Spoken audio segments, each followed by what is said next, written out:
Academia is more than research output and publications.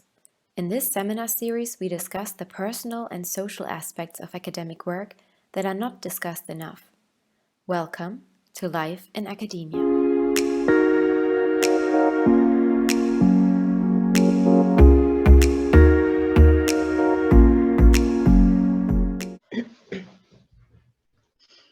Right. Welcome to Life in Academia.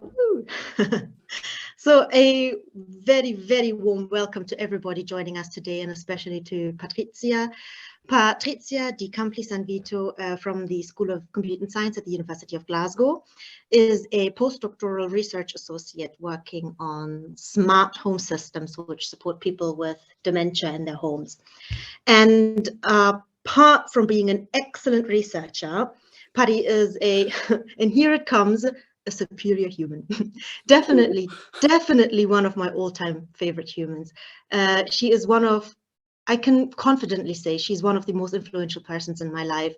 In my experience, she fosters an environment of listening, and she allows people to be who they are. She is extremely passionate, and she always has an open ear for anybody's struggles, and I think she's the best.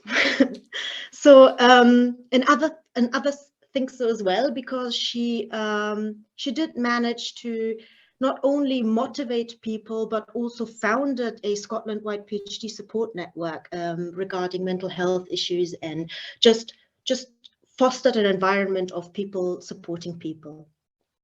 Right, and today Paddy will talk about mental health challenges of PhD students and early career researchers, and the challenges they face prior and during the global pandemic. And I am incredibly happy she's our very first speaker, as I cannot imagine anybody else kicking us off other than her. So I will shut up now, as nobody joined the session to hear me proclaim my love for Paddy.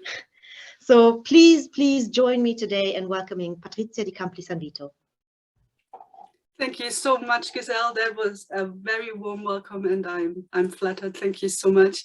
Thank you all so much for having me today, and I'm really honored to kind of kick this talk series off with talk about mental health of PhD students and early career researchers, something that I'm very passionate about, as Giselle already said. So before I'm gonna start and talk about mental health problems that we have, I want to make sure that everybody gets, I did my PhD at the University of Glasgow. I finished it last year, so now I'm an early career researcher, and I very much enjoyed doing my PhD, right? I want to say it up front, because it's gonna sound really grim when I start talking about the issues that we have with mental health in academia, and especially for PhD students and early career researchers. I really enjoyed it. So there are many good parts to doing a PhD, and I'm going to concentrate on the bad ones. Don't forget that there are a lot of good ones as well. Okay, so let's just get started. So I guess let me see. Here we go. Okay, so I wanted to get started and just start with, like, what is academia? So I think everybody has like an idea when they start with it, but I actually looked up one of the definitions from the Cambridge Dictionary, and they say academia is the part of society, especially universities, that is connected with studying and thinking, or the activity or job of studying. And I really like that. It's like academia is about studying and thinking. I think that is kind of the mindset that people actually have when they start their PhD. It's like, oh yeah, I did studying, and now I want to do a bit of more studying, but a lot of thinking. But one of the things is that it's not all about that. When you start doing research, it's not just studying and thinking. There are so many different other things that kind of come into doing research that you don't think about when you actually start, right? So you have to kind of share and communicate your research, and you have to kind of find a way to finance it, right? You have to write papers or maybe grants to get some money. You have to give presentations about the work that you've done. You have to do a lot of networking. This is all meant to kind of move you forward with your research, to get new influences in your research. So this is actually quite important. Then also there's the teaching part in research. So this is maybe a bit different when you start as a PhD student and maybe as a postdoc, but becomes bigger and bigger the further on you go in academia. But even in the beginning, you might already be a tutor, doing your PhD maybe. You might do mentoring, either officially or unofficially, because like even if you have been in your PhD for a year or something, and people are asking you all the questions that you have asked in the beginning when you started, and you start answering them, you're already kind of mentoring people. So this is a part that you might not even be thinking about, but that is also a big part of doing your PhD, and becomes even more important later on if you progress in your career. And then you're also contributing to the research culture. So you're doing this overall with being a researcher and being part of the culture. So all of your whole behavior is kind of contributing to research culture. But there are also more active things that you're doing, like, for example, reviewing papers. So at some point, you're trying to publish something, you submit papers. At some point, you're kind of expected to also start reviewing them, because each paper needs at least like 3 or 4 reviews, right? But you could also be part of a committee, either like even during your PhD, you might be a representative, PhD representative, or part of an industrial liaison group or something. So incidentally, I did both of those things. Wow, I have to slow down, sorry. I did both of those things, and it's really interesting to kind of get an insight of what is actually happening at the university, what are people talking about, what are they discussing, and it's a good way to kind of already actively help shape your surroundings, shape your culture. So these are all things that you probably don't think about when you start your PhD, and that kind of just hit you in the face once you're in it.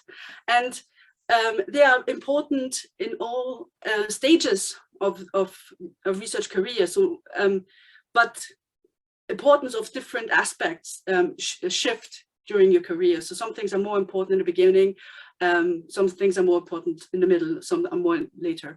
And there are lots and lots of other things that suddenly come up that you haven't thought about. So like these 3 dots down there, it's like all the other things that suddenly come your way. And this is, you did not think about this. And there are so many different aspects. There's so many things you could do and so many things you should do, that it kind of leads to an environment, a working environment, where working overtime is kind of celebrated, certainly encouraged. It's what you see. You talk to researchers and they're like, oh yeah, I was working on this proposal over the weekend, and you're like, oh, okay, I was trying to have free time. Should I not have done that, right? Should I have been working over the weekend? You already kind of start to question yourself if you are not overworking, right? It also is a whole environment that relies heavily on personal resilience. So if you've never heard the word resilience, I looked up a definition for you. So resilience is the process and outcome of successfully adapting to difficult or challenging life experiences, especially through mental, emotional, and behavioral flexibility and adjustment to external and internal demands. Basically, it's how well can you take a punch? You know, being punched down and stand up again and go on, move on after that. And there are several reasons why this is especially important in academia, but one of the big ones is easily you try to publish papers, you send something to conferences, 25% of papers are only accepted. So you very often are one of the in the 75% of rejected papers. There's a lot of rejection happening. It's even, the numbers are even more skewed, I think, for grant proposals. You put a lot of time into writing and doing research writing, getting ideas, writing that down, and then there's rejection all over. And you're expected to just stand up and walk on and just move on. And I actually found a paper that said 10 qualities of a researcher, of a good researcher. And one of those points was sacrifice. Personal sacrifice is considered to be one of the qualities that researchers should have. And this, I mean, this is already clear if you think that people are supposed to, you know, give up their free time for work. So this is kind of an unhealthy expectation that sometimes comes with academia, and that we have to kind of be aware of, to kind of communicate and to talk about, to kind of find a way to change this, hopefully. So I call it the darker side of academia. So with all these amazing things we can do in academia, these are the negative aspects that come out of this. So if you then think about research students or PhD students, they have a lot of additional things that are coming. So first of all the news, as I called it here. So you study a PhD. These things, they are not the same for everyone, but everyone will have some of those, right? So a lot of people are moving to another country, to another city, starting at another university that they have not known before, sometimes with a completely new language. You start maybe in a new field. You have a new supervisor. All the people around you are new, especially if you were kind of moving to another country, another city. You don't know anyone, right? University is new, so all the structures in the universities are new. You have no idea how things are working there. Again, especially if you come from another country where studying is slightly different. And overall, it's just a new job. All these new things that you kind of have to get to grips with and kind of learn along the way while trying to kind of start your research career here. For many people, and this first one is maybe a bit more pronounced in the UK, where I did my PhD, than, for example, in Germany. In the UK, you have to find funding. It is not, if you get a PhD post, you are not guaranteed money for that time. You have to make sure that you get funding for that. Some posts are advertised with money. You're lucky if you get that. Some posts are not. So you try to get money. Some people are actually self-financed, which is really crazy.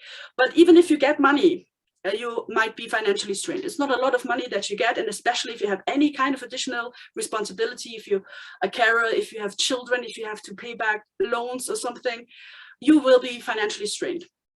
And then you try to kind of get money on the side, and this becomes really stressful and becomes a lot of pressure. Then also it becomes really hard to kind of disengage from the PhD. You study a PhD, you know, it's like a 3-4 year project, this big mountain of things that you have no idea exactly what's happening yet. You don't even know the specific topic maybe of your PhD when you start, and it's kind of hard to just let go of it, to just be at home and take some time off. So a lot of people don't even take their vacation in the beginning for like the first year or something, because you feel like there's so much to do. You could always do more work. So it's really hard for them to disengage. And one of the other problems is you look around and you feel like everyone else is doing so well. So maybe you are the one who's reading and still trying to figure out the specific topic of your PhD, and the person sitting next to you in the office is already running the first experiment or is already writing up a paper or something. And you just sit there like, whoa, what am I doing wrong here? I have no idea what I'm doing. Probably I'm just not good enough for this PhD, right? Everybody else knows what they're doing, and I'm the only one who's struggling here. And you kind of fall into these negative thinking patterns where you only see everything bad about yourself and everything good about everyone else. And if you take only one thing out of this talk today, then this is the one thing you should remember. These thinking patterns are so common that they have a name. They're called imposter syndrome, right? These, oh my God, I'm in the wrong place. Everybody's gonna find out that I actually don't belong here. I have no idea what I'm doing. Everyone else is doing well. It's not me. Oh my God. These thinking patterns are so common. They have a name. It's not just you, even though it feels like it is just you in the moment. It is not. So if you only take one thing, take this thing. Everyone struggles and everyone thinks it's just them. What also happens when you start academia, again, we come in with this thinking where we just, research is going to be about thinking and studying, but it's not. There are politics, there is money, there are all these other things around it. And that can sometimes lead to kind of a disillusionment of academic life when you realize what are the negative things about this. For early career researchers, a lot of those things are the same. So you might also start at a new university. You might all have all the news that I said it before. You could also get into a slightly different fields and have like aspects of your research that you've never seen before. But then on top of everything, you have now finished your PhD. You have basically finished the apprenticeship part of your academic career. And now you have a job. You have a project work that you are paid for and that you should be doing. This is a full-time job, sometimes, most times, a full-time job. And you expect it to do the research, to publish, right? This does not go away. You already have this kind of PhD, that does not go away. But then also, if you're thinking about getting ahead in your career in academia, you're thinking about getting a permanent position, which usually goes in the direction of a lectureship or something. But you have to kind of prepare for that. because to get a lectureship, you have to show that you are an independent researcher. But in all of your papers, if you manage to kind of publish something in your PhD, your supervisor will be on all of them, usually, at least in our field. And if you then paper the project on, then you have loads of people in there as well, usually also your supervisor. You kind of have to show that you can do independent work. So that means doing side projects, doing more work on top of the full-time work, right? Then also you should show that you can collaborate. And that means more side projects, even more on the side, right? Then if you want to be a lecturer, you should already, by the time you apply, you should have some teaching experience. That means, yeah, do some lecturing. Guest lectures, maybe you have the chance to do that, or do some student project supervision or something to show that you have experience, some experience in teaching. And then also, one of the bigger things is also engaging in the community. I said that before with the research culture. Here it becomes more and more important because you want people to know you. You want people to know your name, to think of you when a job opening comes up, so they can tell you, because you cannot know everything, right? So you want to have that, but then also in your department, you kind of want to move along. If you apply, for example, for promotion at our university, if you apply for promotion, you have to show collegiality, meaning you have to be part of some kind of committees and do something for your culture, for the people around you. So those are the additional roles that you suddenly have to have that also take time. And you should be applying for funding, because as a lecturer, you have to know how to work with money, and you can only show that if you had funding. But for this funding, you might also need for your side project to show your independence. I mean, those things are all kind of connected in some way. And while you do all of that, you already have to look for a new job, because you only get like 2-year contract as your postdoc. So all of these things are on top of most of the things you have in a PhD. So in a PhD, you have to learn how to do this job. Now you know how the research works, and now you have to do all these things on the side, these many, many things on the side. And that is exhausting. It's a lot of work, really exhausting to do everything. So, so I want to talk about what that does for mental health now. And I want to, before I start, is like, I have some numbers that I'm going to show you, and they are going to be quite grim, but most of them are going to be for PhD students rather than early career researchers, because there is not a lot of research looking at early career researchers. And that is also one of the other problems that you have overall with mental health issues. Sometimes university have something where they're like, yeah, we have something in place for you to get counseling. This is for students and this is for academic staff. Usually postdocs are not counted as academic staff, somewhere in the middle. You're a bit forgotten. Also because you're only there for 2 years, and then you probably have to go to another university anyway. So who's going to talk, who's going to speak up for you anyway? So there's not a lot of research about that. Sometimes PhD students and early career researchers are kind of bundled together, and they talk about it together, but then it's nothing specifically for early career researchers. And then the other thing is all those numbers are different kind of studies that I'm talking about. They are from different kind of countries all over the world, different countries. And most of the results have been found for different kind of countries, different kind of universities, different kind of fields. But I just picked like specific things out there. So I'm going to start with the numbers now. I call it the darker side of numbers, okay? So the first one is the overall academia, which is already quite grim, I think. So the levels of burnout appear higher among university staff than in general working populations, and are comparable to high-risk groups such as healthcare workers. As healthcare workers or firefighters or the police force, right? So levels of burnout in academia compared to the jobs where they have life and death conditions throughout their work. This is not good. This is shocking, right? Then we go to PhD students. Graduate students are more than 6 times as likely to experience depression and anxiety if you compare it to the general population.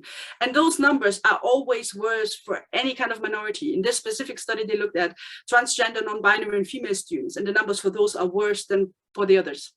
6 times as likely to get depression or anxiety. That is a big number then. The other one is kind of looking at PhD students and how they like their PhD more or less. So 56% consider actually dropping out of their PhD.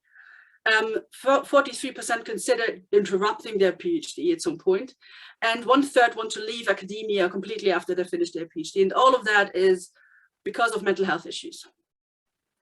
This is not good. The people starting their academic career are already thinking about leaving. And now the pandemic edition, right? Things got a lot worse with the pandemic.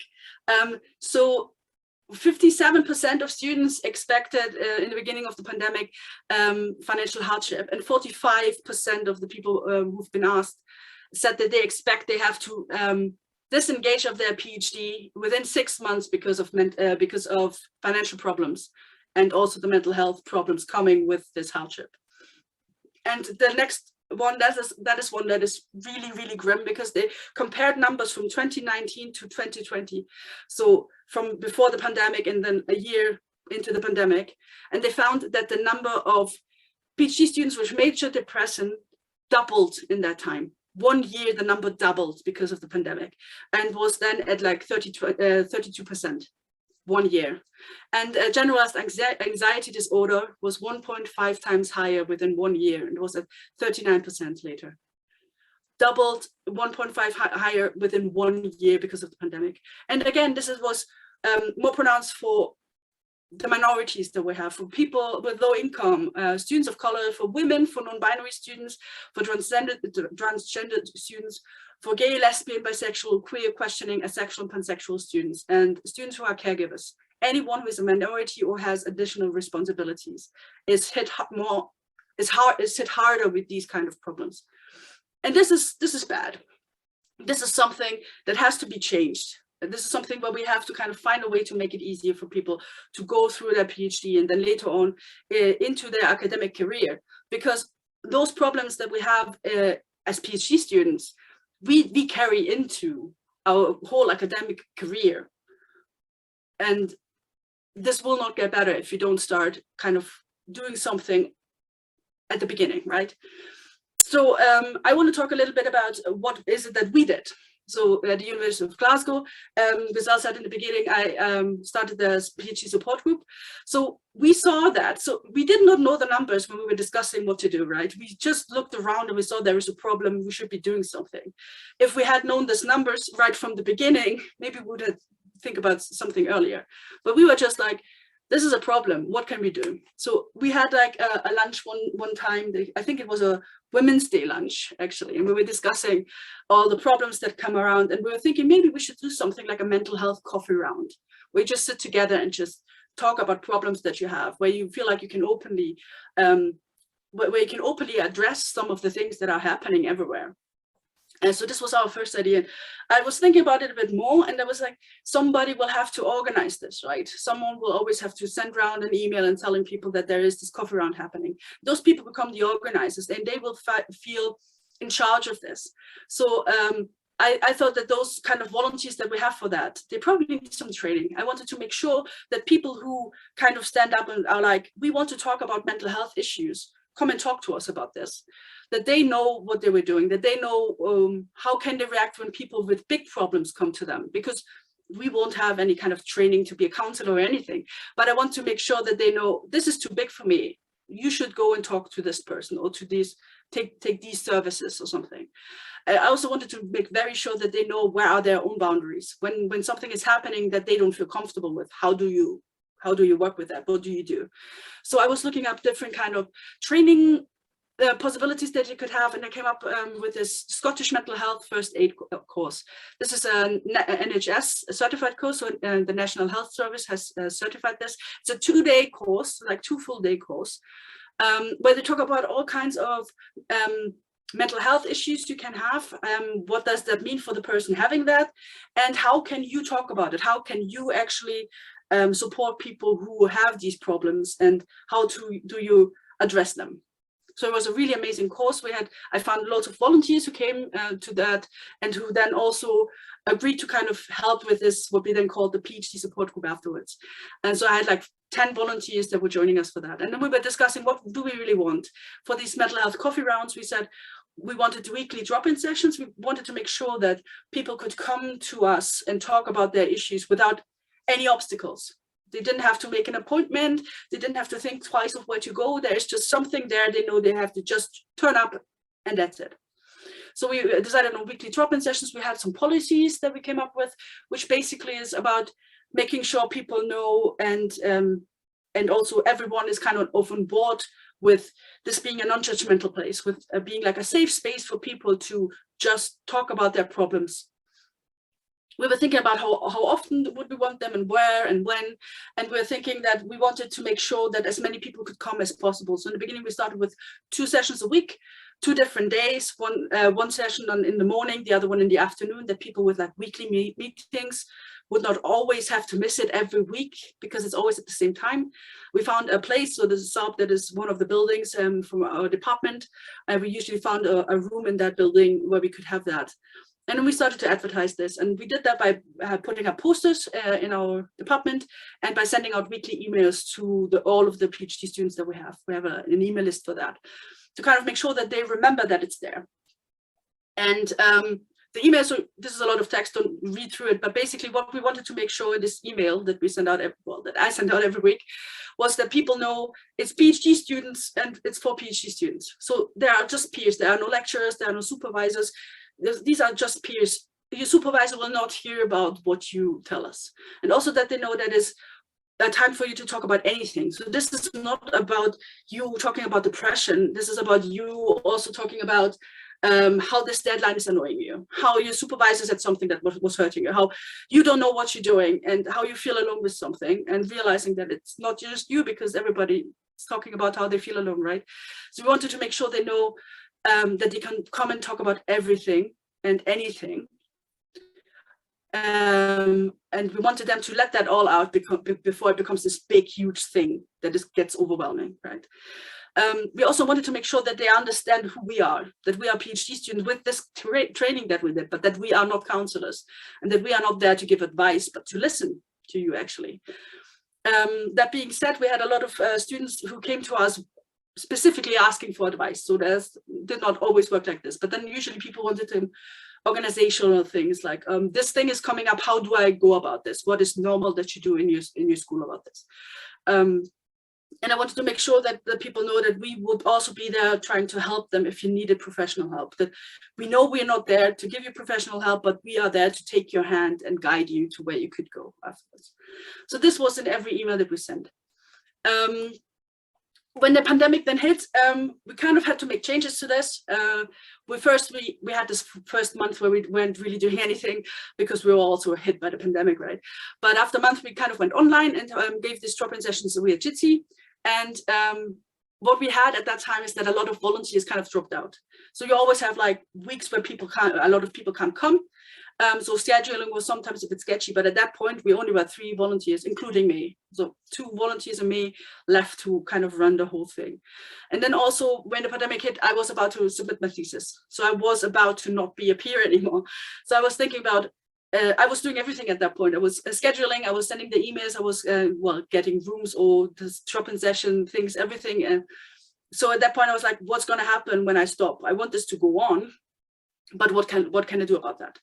So we started talking to the Scottish Informatics and Computing Science Alliance, it's called SIGSA, and we kind of agreed with them to kind of make this the SIGSA PhD peer support network. So kind of an expansion of what we did at the University of Glasgow over all the institutions in Scotland. So SIGSA is kind of a network where all the computing science departments of the institutions all around Scotland can do things together, and they can finance you doing some events with all of them together. So at this point we said we're going to have volunteers from all these institutions. As it's online, we suddenly could do that. So that is the one good thing coming out of this pandemic part of this. And then SIGSA could take over the finances, like if you need new volunteers, we need new training, that they could do that, and I wouldn't have to try and find money. They could also send the emails out to the students to kind of recruit and do the advertisement as well, which is super helpful because sending out weekly emails can get really, really annoying. So we were like, oh, it's nice if SIGSA can send this out for us.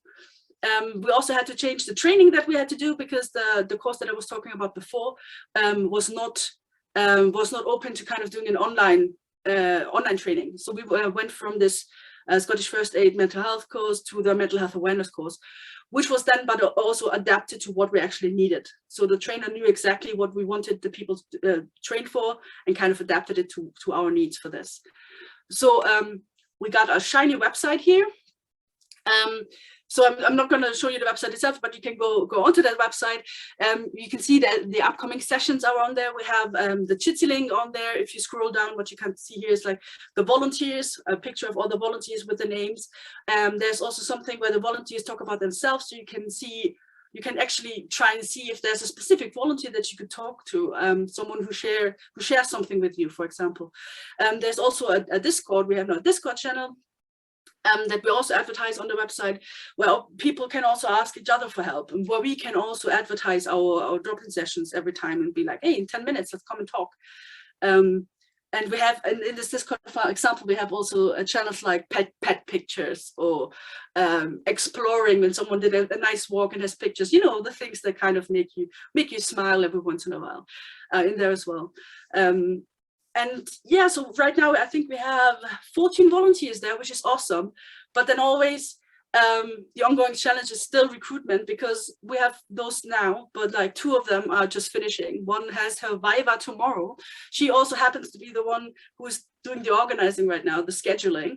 So you kind of have to not only find always new volunteers for these sessions, which is not a lot of work. Like they have usually like 1 session a month or something, where they just have to be for this drop-in session there for like an hour.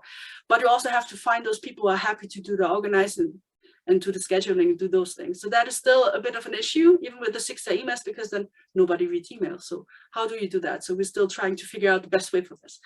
Advertisement, the same thing as before. Keep it in the mind of people. As I said, 6 sends out an email every once in a while. But even when they read it, it doesn't mean that people remember it when they actually need someone to talk to. So we have some weeks when nobody is attending, which we also had at the PhD support group, so at the school level. But then still, I got the feedback from people that even if they haven't been there, just knowing that this group is there and that they have a place that they could come to talk about their issues was already helping them. So they were already happy to have that. And people came personally to me, knowing that I sent out all these emails. I had a lot of people coming directly to me to talk about their problems with me directly, which is also a good thing coming out of this. If you're like one of the volunteers, you kind of you encourage other people to talk about problems, and that is really important. So I think this whole thing is still super worthwhile, even with weeks when nobody's joining, even with those problems that we're having, and we should go on with this. And the big thing is that we are the research culture, as I said before. We are the ones who can make changes. We are the ones who can promote a healthier academic life. And that's why we're doing this and why we're going on doing this. Thank you so much. So this was my talk. I hope it was interesting for you. Here's loads of references for you. And thank you so much. I'm happy to answer questions.